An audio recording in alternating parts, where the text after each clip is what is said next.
In the vast expanse of the cosmos, the spacecraft USS Calypso sailed smoothly in the orbit of Jupiter's moon, Europa.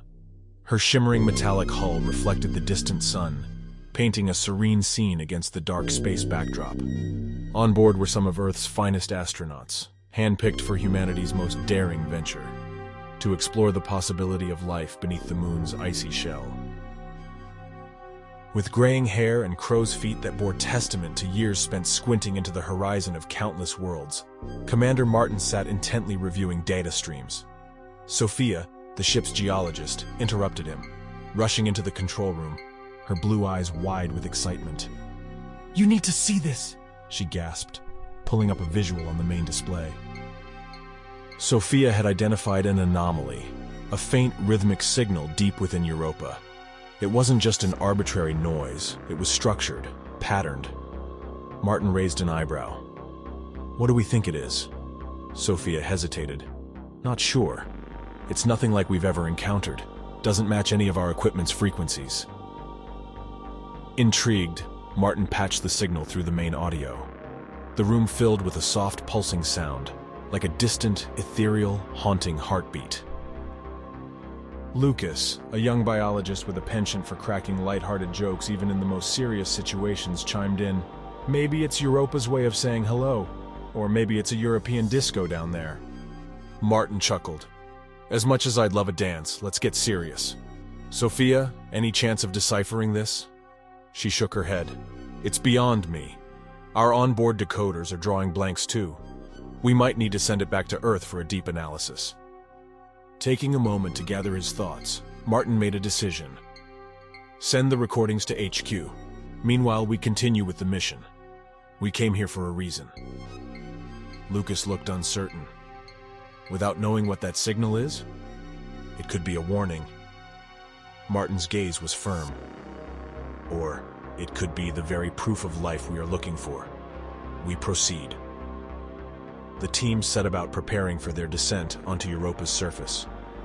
The ship's descent module, named Ariadne, was prepped. Its lights glowed eerily against the looming ice.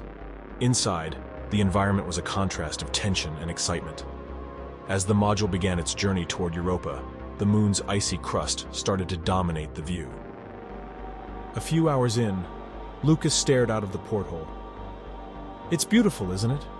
A world of ice, untouched, pristine." Sophia, ever the scientist, was already scanning for a suitable spot to penetrate the crust. "There," she pointed. "A thin region. It will make our descent to the water below easier." The module, equipped with advanced drilling apparatus, began its work. As they drilled further, the ice layers told stories of millennia past. Layers of clear ice interspersed with dark sediments, possibly suggesting periods of geological activity. With his face almost pressed against a porthole, Lucas whispered in awe, "Imagine an entire ocean below us, untouched, unseen. What secrets does it hold?" Sophia smiled. "That's what we're here to find out."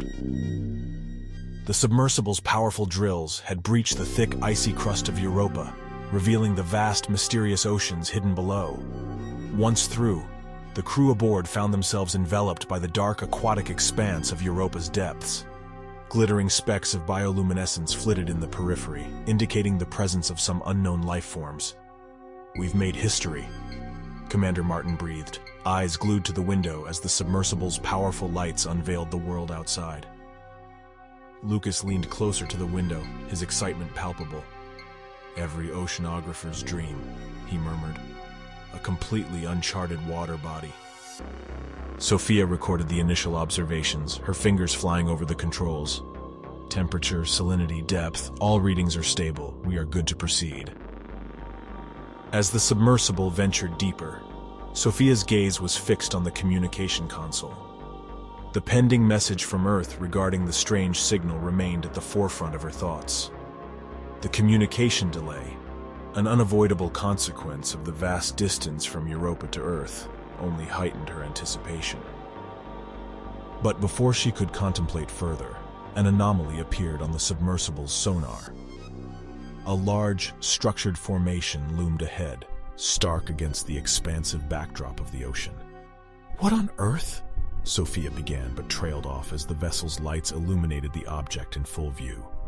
It was a colossal structure, eerily reminiscent of a research facility. Its surface bore markings and symbols, foreign and unrecognizable, yet methodically arranged as if indicating purpose and intent. There shouldn't be anything man-made here, Lucas remarked, confusion evident in his voice. Could the Russians or Chinese have beat us here? Commander Martin shook his head. It's highly unlikely. We would have known. This, he gestured towards the looming edifice, is something else. The decision was made to dock and investigate. As they approached an entrance that appeared to function like an airlock, Sophia reported, "Internal scans suggest there's air inside. It seems breathable." Once secured inside the facility, the team disembarked, their advanced suits equipped with deep-sea and atmospheric functionalities. The interior was vast, with corridors stretching in multiple directions.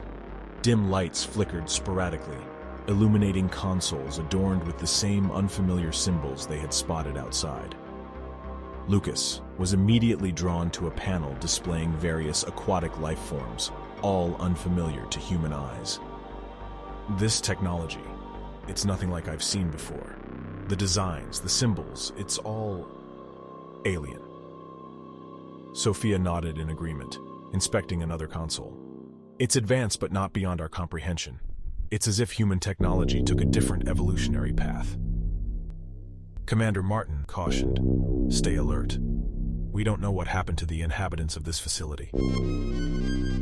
As the crew delved deeper, Sophia set up a makeshift communication station, linking her equipment to the facility's power grid. She attempted to re-establish contact with the USS Calypso and anxiously awaited Earth's delayed response regarding the mysterious signal. The crew's initial wonder gradually gave way to unease.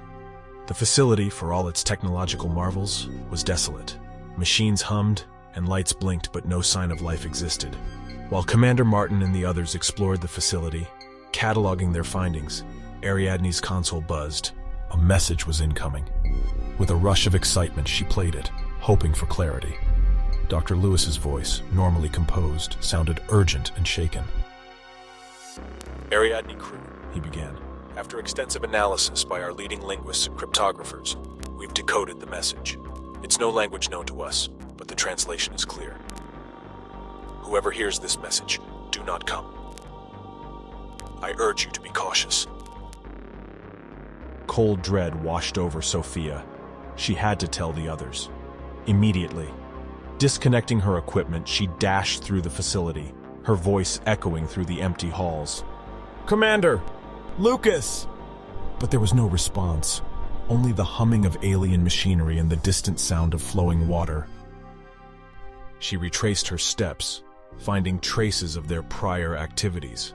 A notebook here, a tool there, but her crewmates were nowhere to be found. Panic set in. The dim light of the facility seemed to grow dimmer, the shadows deeper. Every hum and whisper of machinery sounded more ominous than before. The weight of isolation bore down on her, her every breath sounding loud in the oppressive silence. Reaching the central chamber where they'd initially split up, she shouted once more, "Commander Martin! Lucas!" Her voice reverberated through the facility, coming back to her as if mocking her solitude. And then, from a distance, she heard it. A faint splash, as if something had just emerged from the water.